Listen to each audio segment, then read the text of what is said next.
mtazamaji, karibu kwenye sehemu ya jarida ambapo tutakuwa tunajadili mjadala mzima wa elimu ya chekechea. Na nimuulize tu Nick, labda mfumo wako wa elimu wa shule ya chekechea ulikuwa vipi? Wewe ni mwanafunzi wa ABCD ama wa Abu Kudu? Wanaziita Abu Kudu siku hizi. Hadi na miaka yangu tulikuwa tunachora mchangani kuandika maandishi pale chini katika shule ya chekechea. Alikuwa anasema nursery school wakati huo. Naam. Mahali panaitwa Kitonyini. Machakos. Na mambo yamebadilika, tumekwenda kwenye KG1, KG2, KG3 na sasa tuko PP1 na PP2. Ndio mambo ambayo tutakuwa tunazungumzia na mabadiliko yote kwenye elimu ya shule ya chekechea kwenye sehemu hii ya jarida ambapo tunao wageni Nick ndani ya studio. Naam. Lakini hadi umehepa hilo swali sikutaka nikuulize, maana nadhani kwamba hata CBC ikikuwa introduced nadhani ulikuwa kwenye mpango.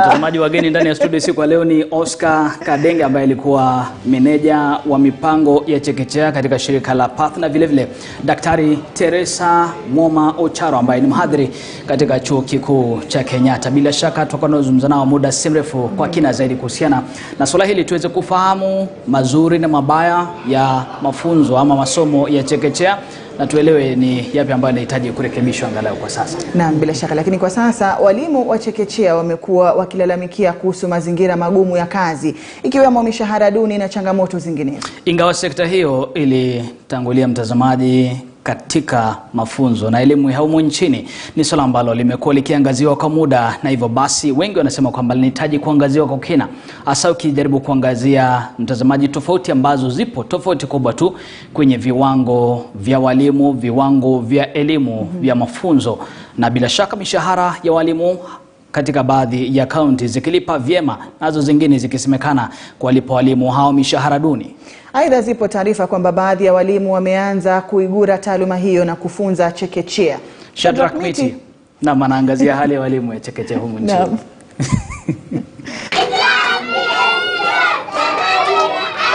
Elimu ya chekechea ni hatua muhimu katika safari ya masomo. Ni sawa na ufunguo kwa mlango wa masomo, kwani kwa mara ya kwanza mtoto huunganishwa na mwalimu kwa ajili ya safari ndefu ya masomo na mustakabali mzima wa elimu na taaluma za baadaye. I find it very enjoyable and interesting because I have that passion for children. So I really enjoy my work. I'm happy teaching these learners because they are young angels, and when we teach them, we are molding their future and to make good citizens in future. That's why I am here. I wake up very early in the morning, make sure that my learners or my children are here in the classroom, learning very well. If we want to spend less as a government, as a country, in the secondary school and also in the university, we should invest more in the early years, because great educationists, great professionals are prepared not in high school, not in the university, but in the ECDE. The reason why we say this, and I'm sure our government officers know it very well, the first 5 years, those are the years that the brain of a learner develops to almost over 92%. Licha ya wajibu huo mzito walionao walimu wa chekechea, juhudi zao hazitambuliki na kudhaminiwa ifaavyo. The government should look at the salary, because ECD teachers, they really work a lot. You know, here is the foundation. You can't just come from home then you go to grade 1 straight or grade 5. You must pass through ECD.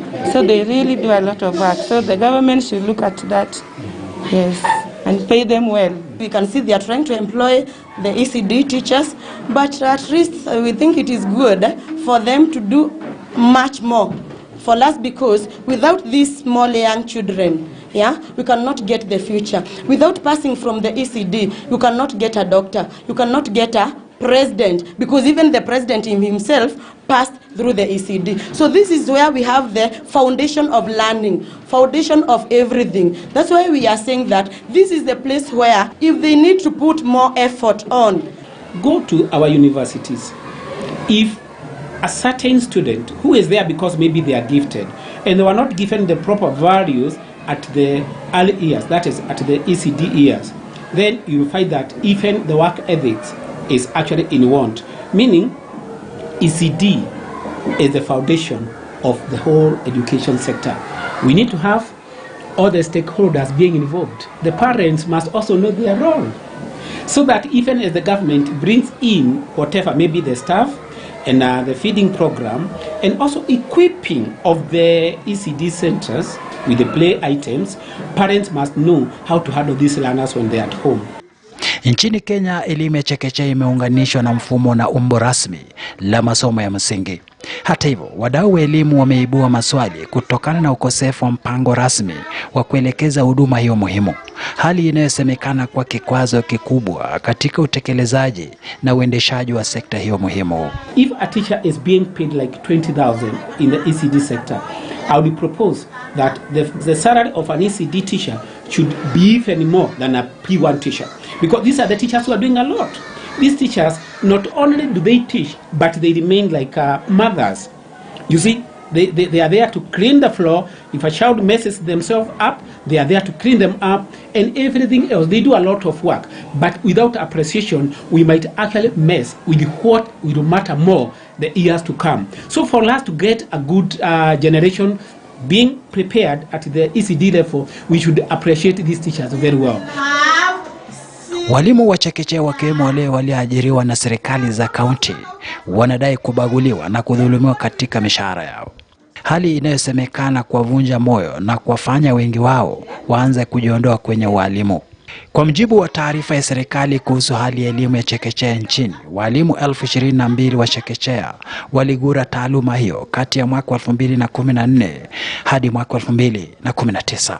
Many people might see, these ones are almost like the house helps, you see, because now they are almost doing that work, but these are professionals who are doing everything according to the way they have been trained. So we need to have better training facilities for these teachers, and we also, not only the actual training, we need to have the in-service training for them, because things keep changing. The child mind, the child character is changing, just like the way we talked of the devolved government. And so now every county must understand that this teacher who is handling that child at the early years of the ECDE must be well catered for. Baadhi ya kaunti kama vile Mandera, Embu, Garissa na Nairobi zimeorodheshwa kwa kaunti zinazowalipa walimu wa chekechea mishahara ya kati ya shilingi 26,000 hadi 48,000 na kuzifanya kwa kaunti zinazowalipa walimu wa chekechea mishahara bora zaidi. Hata hivyo, zipo baadhi ya kaunti kama vile Kericho, Baringo, Nyandarua, Nyeri, Makueni, Kirinyaga, Nandi, Kitui, Laikipia na Uasin Gishu ambazo walipa walimu wa chekechea mishahara ya kati ya shilingi 7,000 na 14,000 pekee. Ingawa wawekezaji binafsi wamehusika pakubwa katika kuendeleza sekta ya elimu ya chekechea, zipo baadhi ya shule za binafsi ambazo wadhulumu walimu wa chekechea kwa kuwalipa mishahara duni. Mkurugenzi wa shule ya Sharp Education Center Paul Wanjohi anasema ni lazima walimu wa chekechea watambuliwa na kudhaminiwa ipasavyo. You find that a lecturer in a university will get almost 10 times what a teacher in a secondary school is getting. And then a teacher in secondary school might get 5 times of what a teacher in primary school is getting. And a teacher in ECD center will get, or maybe you can say a teacher in primary school will get the pay of almost 3 times of what a teacher in the ECD center is doing. Meaning we have actually not come to proper terms to know that we need to feed that cow which gives us milk so that we can continue getting good milk. Meaning this thing should be overturned. It should be overturned. The ECD teacher, this is the teacher who is taking care of this child in all matters of development. Hata hivyo, zipo shule zingine za binafsi ambazo walipa vyema walimu wa chekechea mishahara ya hadi shilingi 150,000. Wanafunzi wa chekechea wanakadiriwa kwa takriban milioni 3 na walimu wa chekechea wakikadiriwa kwa takriban 120,000. Shadrack Miti, KTN News. Naam, bila shaka mtazamaji, hiyo taarifa ambayo imeandaliwa na mwenzangu Shadrack ndiyo ambayo inatuelekeza kwenye mdahalo wa siku ya leo kwenye sehemu ya jarida, ambapo Bila shaka tunazungumzia swala la elimu ya chekechea. Ni safari, mtazamaji, imekuwa ndefu sana. Tumeingia hadi kwenye CBC. Kuna yapi ya kujivunia, kuna yapi pengine yanahitaji kurekebishwa na serikali, na kumbuka kwamba hiki ni kitengo ambacho kipo chini ya serikali za kaunti hadi. Naam, bila shaka. Na ndipo sasa tunao wageni wawili ndani ya studio, mtazamaji, ikiwemo Oscar Kadenge ambaye alikuwa meneja wa mpango wa chekechea, na vile vile pia tunaye Daktari Teresa Mwoma Ochora ambaye ni mhadhiri vile vile kwenye chuo kikuu cha Kenyatta. Anawafunza walimu ambao wanaenda kuwafundisha wanafunzi kwenye shule za chekechea. Naam, mwalimu wa walimu. Mwalimu wa walimu. Aha. Na karibuni kwenye sehemu ya jarida kwenye studio za KTN News. Na labda tukianza moja kwa moja na tuelekeze swali hili kwa Oscar Kadenge. Labda tukiangazia miaka 10 hadi miaka 15 hapo nyuma, ukiangalia elimu ya chekechea, tofauti ni zipi na mambo ambayo yamebadilika ni yapi na ambayo yamesalia ni yapi kwenye mfumo wa elimu hii? Asante sana Nadia, nashukuru kwa nafasi hii ya kuwa katika studio ili kuweza kuongea kuhusu mambo ya elimu ya chekechea.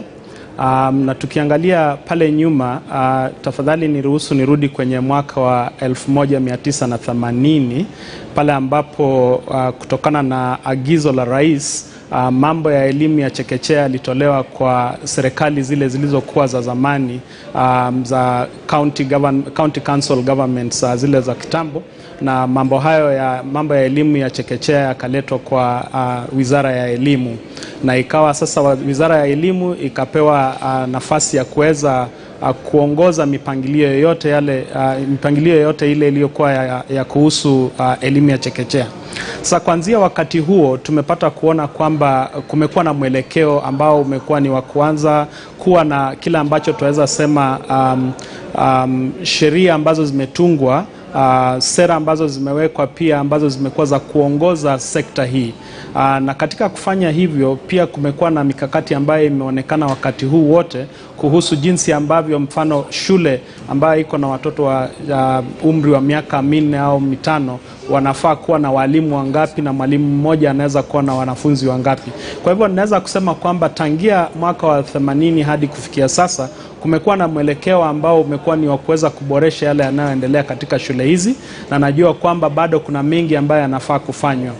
Mfano kwanza, tunapoongea kuhusu sera, kuna hitaji kwamba wakati huu ambapo tuzungumzia sera tuweze kubadilisha yale ambayo yalikuwa yametungwa katika sera iliyobuniwa mwaka wa 2006 kuhusu elimu ya chekechea, ili kwamba iweze kuambatana na ruwaza ya serikali ya 2030 pamoja na katiba ya Kenya mpya ambayo ilikuja 2010, ili kwamba mambo haya yaweze kuwa ni ambayo yanaeleweka uwazi kwamba ni nani ambaye anafaa kushughulikia mambo yanayohusu watoto hasa katika umri huo, na ni vipi ambavyo walimu pia ambao mmezungumzia waweza kupata lipwa vile ambavyo inafaa, na pia kupata hata mpango wa kazi ambao ni kama walimu wengine ambao wapo katika sehemu zile zingine za elimu. Asante. Na asante sana Oscar, bila shaka kwa ufafanuzi. Bila shaka kwanza mwaka 1980 kuhusiana na elimu ya chekechea. Daktari Teresa, hebu tukija kwako, manake unahusika sana na mafunzo ya walimu wa chekechea. Hebu tueleze, je, imekuwa namna gani na ni mambo gani ambayo pengine mnaangazia sana kwa mafunzo ya hawa jamaa ambao wako shuleni pale na katika chuo kikuu hasa cha Kenyatta kujifunza jinsi ya kuwashughulikia hawa watoto wadogo shuleni? Asante sana Nick kwa nafasi hii. Tunapozungumzia swala la walimu wa chekechea ni swala muhimu sana, kwa sababu hawa ndio walimu wanatia ile msingi bora ambayo utachenga masomo ya baadaye watoto wanapoendelea kujifunza. Ningependa kusema tunapoangalia ni jinsi gani walimu wa chekechea wamekuwa wakitrainiwa, ni kwamba hiyo miaka Oscar amesema ya miaka ya 80 kulikuwa na kongamano kuu ambalo lilikuwa linaongea juu ya ni jinsi gani elimu ya masomo ya chekechea itasaidiwa, na lilifanyika kule Malindi mwaka wa 1980, na lilipofanyika kukawa ya kwamba Ministry ya Education iwe na National Center for Early Childhood Education na District Center for Early Childhood Education ambazo zitahusika na mambo ya masomo ya chekechea. Kufika mwaka wa 1995 wasikadau wote wa elimu wakakongamana tena kuuliza kusema ya kwamba ni vizuri tuwe na shahada ya masomo ya chekechea, na chuo kikuu cha Kenyatta kikawa cha kwanza kuanza hayo masomo mwaka wa 1995, na wengine wetu nikiwa mmoja wao tulikuwa wale tulisomea hayo. Mwaka wa 2003 kukaonekana ya kwamba yes, Ministry ya Education kupitia District Center for Early Childhood Education wana train walimu wa certificate, lakini na Kenyatta University nayo ikaanza kutrain walimu wa degree. Ikawa sasa kuna gap, walimu wa diploma wako wapi? Kwa sababu kuna wale walifanya certificate na hawangeweza kukuja kufanya degree kwa sababu there was a gap, na ikawa Kenyatta University tena ikaanza kutrain walimu wa diploma ili kubridge hii gap. Ukiangalia hivyo tumekuwa na walimu wamekuwa trained wakiwa na certificate, wengine wakiwa na diploma, wengine wakiwa na degree, kuna wale wako na masters, kuna wale wako na PhD. Katika training hayo ndio tumefanya, lakini ukiangalia miaka ya nyuma tena kulingana na walimu kuandikwa, kuachiliwa na kulipwa, tunatoka mahali community ilikuwa na jukumu kubwa ya 70 to 80% ambayo walikuwa wanasimamia shule za chekechea, ndio walikuwa wanalipa walimu, na kulipa kwa walimu kulikuwa ni kwa chini mno. Sasa vile kumeendelea, kumefika mwaka wa 2010, constitution yetu ikaamua ya kwamba mambo ya elimu ya chekechea yataelekea county government. Na wakati yalielekeshwa kwa county government ni kumaanisha kwamba county government itashughulikia kwa ajili walimu, itashughulikia kuhakikisha kuna vifaa vya kusoma, itashughulikia kuhakikisha hawa watoto wako na lishe bora na feeding programs. Na hivyo ndivyo tumeona sasa ile percentage tulikuwa ya 70 to 80% community ndilikuwa inaajiri. Sasa ukiangalia education statistics ya 2019 ni kwamba out of over 92,000 teachers wale wameajiliwa na county government ni 53%. Na wale wameajiliwa na watu binafsi ama kanisa ni watu 47%. Kwa hivyo ukiangalia hiyo safari yote kulingana na training ya walimu, kulingana na kuajiri walimu, ni kwamba tumetoka mahali na tunaelekea mahali. Naam. Yes. Na labda nikukatize tu kidogo daktari, tuongelee ama tuzungumzie tu safari ambayo umeitaja ya elimu ya chekechea, na vile vile pia ni swala ambalo Oscar amelitaja, na nielekeze swala hili hususan kwa Oscar. Umezungumza kuhusu safari ya elimu ya chekechea na akasema mwaka 1980 ilihamishwa kwa Wizara ya Elimu. Kumbuka ilikuwa ni miaka mitano tu baada ya kuanzishwa kwa mfumo mzima wa 844, baada ya kutoka kwenye ile mfumo wa 7423 ambao ulikuwa ni mfumo wa kikoloni. Baada ya kupata uhuru tukabadilisha hadi 844. Na kisha miaka 17 baadaye ambapo mwaka 2017 mfumo wa CBC ulianzishwa tena, tukarudisha elimu hii ya chekechea kwenye serikali za kaunti. Je, inamaanisha huku kubadilisha elimu ya chekechea kuweza kuwa chini ya ngazi za kaunti kutoka kwa Wizara ya Elimu ni mabadiliko ambayo tulikuwa tunafaa kuyawazia baada ya kupata uhuru, ama ni mambo gani ambayo yalipelekea mabadiliko haya kutokea? Asante sana Nadia, nashukuru kwa sababu umeelekeza macho yetu kwa jambo ambalo ni la muhimu sana. Jinsi ambavyo mwalimu aliyekuwa akiongea Bwana Wanjohi alivyosema ni yaonekana kwamba ni kama bado hatuja kuwa na msimamo kamili kuhusiana na ni wapi ambapo tunafaa kuweka masomo ya chekechea. Lakini katika yale ambayo yametendeka miaka ambayo imepita tangia pale ambapo tulipopata malengo yale ya Sustainable Development Goals, tumeona kwamba kuna tofauti ambayo imeletwa kuonyesha kwamba lazima masomo ya chekechea chekechea yawe ni kati ya yale masomo ambayo tunaita basic education, masomo ya kimsingi ambayo ni miaka 14. Na nafikiria kitu ambacho kimefanyika ni kwamba bado washikadau katika sekta ya elimu Kenya bado hawajaelewa kwamba hatuwezi tukaelekeza tena masomo haya kwa mpango ambayo ulikuwa pale, tuseme kwamba sasa hawa ni watoto wadogo, kwa hivyo wacha wakae na serikali za kaunti na hawa wawe ni wale ambao watakuja kuingia katika mfumo huu mwingine mahali ambapo serikali kuu itakuwa ikishikilia. Kwa hivyo bado kuna mtafaruku hapo katika jinsi ambavyo mambo haya yanaendeshwa, lakini sisi kama wadau katika sekta hii tunajua kwamba elimu ya chekechea ni ya kimsingi na ni ya muhimu. Ukifuata mhandisi yeyote yule atakueleza kwamba unapojenga nyumba ni katika huo msingi ndipo ambapo nyumba hiyo itasimama au itaanguka. Mambo mengi tunayaona yakitokea baadaye yanaelekeza kwamba tusipo wajibika na kuleta elimu ya chekechea iwe ni inaonekana ni kama ambayo pia inadhamiriwa au inadhaminiwa, itakuwa ni vigumu sana sisi kupata mabadiliko. Lakini kilimwengu utapata kwamba vile ambavyo mwalimu alivyokuwa akisema pale na pia vile daktari amesema, ni muhimu tuweze kuelekeza macho yetu huku, tuweke wale ambao wana ujuzi mwingi kushikilia sekta hiyo, ili kwamba tunaposonga kama serikali hata ruwaza yetu ya 2030 itaweza kuwa ruwaza ambayo itafikiwa kwa sababu tutakuwa tuna msingi dhabiti. Lakini kwa sasa huo msingi tumeupoteza kwa sababu bado tuacheza huku na kule, na mwishowe tunakuwa ni watoto ndio ambao wanagafilika katika sekta hii. Naam. Oscar, manake nashukuru sana, manake umelitaja swala muhimu sana na ni swala la ujenzi. Na wakati ambapo unazungumzia msingi, lazima pia uwe na fundi ambaye ni mzuri. Na hapa fundi, siwezi amka leo nikaanza kujenga rofa langu rofa 10 hivi, lakini sina ujuzi. Na hivyo ile swali nitaelekeza kwake Daktari Teresa. Je, wakati ambapo tunazungumzia hili swala, manake vile vile Oscar amezungumzia swala la ujuzi.